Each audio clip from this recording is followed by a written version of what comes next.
Hey friends, it's Ian Khan here at Health 2025 in Las Vegas, and we are rocking. I've got with me Sohaib from People.Inc, and I want to ask him about, what are they looking at when it comes to the healthcare industry, what are their insights. Sohaib, welcome to the Futurist. Thank you, Ian. Love being here. Thanks Excellent. for having me. What have you been doing here at Health, and what are some of the things you've seen that are interesting? Yeah, I came to Health in 2023 because I love consumer innovation, digital health, media, and now I've come again in 2025, and I was speaking on a panel with Sweetgreen as Food is Medicine because I'm a board certified lifestyle medicine physician, and then as chief medical officer at two big brands, Health.com, Very Well Health. We want to reach patients, so we have to know what are the trends when it comes to consumer health, but also technologies. You've seen AI everywhere, right? Yeah. So I've been trying to see what's up and coming in terms of the technological innovation space, but also media trends, because that's very important for our brands. Of course, absolutely. What are you doing at People.Inc and Health.com that's driving this? What trends are you looking at, or what's kind of on your horizon? Yeah, that's a great question. So when I think about People.Inc, People.Inc, we are a bunch of different brands. So most famous is People Magazine. We have Eating Well, we have InStyle and Birdie. Then we have the two healthcare brands that I'm the chief medical officer for, which is Very Well Health and Health.com. And a lot of our partnerships are with pharma, and you see a pharma presence here. Obviously, in a world of GLP-1s, you see a lot of consumer behaviors changing. You're looking at a lot of technologies which are trying to assist people live healthier lifestyles with those medications. And myself, I as someone who practiced lifestyle medicine, need to understand what are the technologies that can assist patients and consumers optimize their health, right? So if you're on a medication, for example, what are those parts of your lifestyle that can increase adherence, reduce side effects, and improve their quality of life? And going across the show floor, I've seen many such innovations, specifically apps, that really help you quantify your health. And I think that's the big thing. A lot of us go throughout the day, if it's movement, even at the conference, we've been so busy, right? Not being able to track our health. Yeah. And I genuinely think that is the future of health. And with our brand specifically, we want to be able to write about stories from the innovation side, but also from the people side of what may resonate with consumers and what can they expect as healthcare changes. Yeah, of course. And consumers today are intelligent. They are, informed. They know what they're looking for, and I feel very much conscious. Are you seeing specific trends that are supporting kind of a specific theory for you guys to say, hey, you know what? Now we're going to focus on something specific. Yeah, absolutely. So obviously, written content. We believe that consumers need to be educated, and one of the best ways to do that is writing engaging content, which we already do. But we recognize that the world is evolving. So when you look for health queries, traditionally, Health.com, Very Well Health is where someone who has a condition and wants to know about a supplement like magnesium would come to consume information. We're also seeing now this trends where, I'll give an example of even my wife, who, she's married to a physician, but she will go to TikTok to find out about a specific treatment, or she will key it in ChatGPT. So the rise of AI as well as social video is something that we are seeing. And at our brands, Health.com, we have a big social presence, and we're investing more heavily in that. So you'll see me at the conference. I've been collaborating with some of the medfluencers, which are doctor influencers. Yeah. So you've probably seen some of them with big followings. And they are trusted voices that consumers think are on their side, compared to maybe you go to your clinician and you may have a 15-minute appointment and you can't ask them anything. But these doctors are showing up and kind of being your friend, taking that patient-doctor relationship to the next level.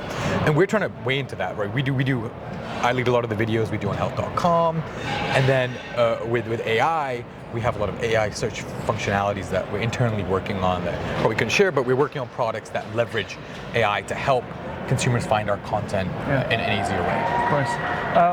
What is the future of content, right? Yeah. Are you seeing more consumption on long form, short form, TikTok, whatever is out there? Yeah, absolutely. I think the future is our attention spans are reducing, right? That's inevitable. I think humans, we're in an overstimulated world, so we can't keep our attention for too long. And that's why I think short form has been so successful. And I think that'll continue to be successful. What I am seeing is you need stronger and stronger hooks. So the first 3 seconds of a video become really important because you lose that user as they're scrolling if you can't sometimes say something controversial, something that has a strong, visceral reaction from someone, and then you can educate the doctor. So if I was to do a video, starting off with a boring introduction, I would get 0 views. So you have to kind of rope in. I'm seeing trends like culture, community. You have to keep up with what's happening with celebrity, which obviously our brand People magazine does really well, and then couple that with clinical expertise or to combat misinformation. So I really think personality will shine in a world of AI. Where AI starts to do a lot more content. I mean, we've seen deepfakes. So we're going to leverage more on culture and personal stories and emotion to really resonate with people. So they engage, they comment, they share, and they feel like that story helps change their behavior. Incredible, yeah. What are you seeing when it comes to consumer behavior or readers' behavior on preferences on, hey, I'm gonna read this, or I'm going to, watch this? What are people doing? Yeah, so what we see is still obviously people still like reading. So some of our articles that do really well are on supplements, for example, magnesium being an example of that. We see in our brands that people love, 3 reasons you should, take magnesium. That's something people want to click on and understand. Now, we serve content to consumers sometimes they think they don't need, and because of that, they learn something. In a world of where you have to search for things, we think, some consumers don't know what they need to be searching for, right? So discovery changes. So what we're seeing of what people want is they do want this short form video, but it has to be something, as I said, it has to be engaging. But I think the written content that surrounds it helps them go deeper in the layers that probably from a longer form video, they probably don't have the time or the attention span to watch. Yeah, so here we have, a few hundred companies that are all in healthcare, and 6,000, 7,000 people, or maybe more, 10, 12,000, 15,000 people who came in. For anybody who's trying to, get out there and tell the world what they should do, what are your kind of final comments and recommendations on what they should be doing? What should they be focusing on? From a physician perspective, firstly, having all these companies is incredible. They're trying to make the lives of consumers and also doctors easier. So many startups that are trying to pitch to me as a physician first. I think the number one thing is going across the floor. It's sometimes hard to stand out, right? From a marketing perspective, everyone is throwing AI, generative AI, those same buzzwords at you. And talking to my physician friends who I've been, on the floor with, they feel like sometimes they don't understand where they look for credibility, right? And when they just hear the buzzwords, they're like, next. So unfortunately, that's something that's putting off certain physicians. That first time they're attending health. I've asked quite a few of them. And then secondly, from kind of a more of a media, brand, marketing perspective, I think it's really important to have a synergistic story of what the company is and why the product is good, but also what's the job to be done. I think a lot of the companies do things without thinking of what is that job to be done, what are they solving. And that's the first thing I will look at, right? And that's the first thing it's easier for us to write about or tell our consumers. So I think that'd be one of the pieces of advice is very quickly show the person who's at your stand or at your booth, what are you solving for? And after that, yes, the marketing helps. I mean, there was a stand the other day, it said her, and that caught my attention because of the movie Her, right?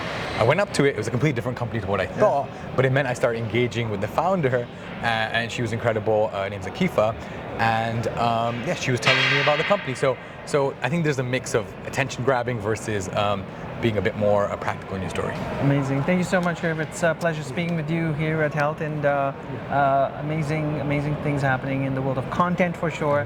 And we'll pick up the next edition of your magazine for sure. Thank you so much. All right. Thanks so much. Okay, bye. Pleasure.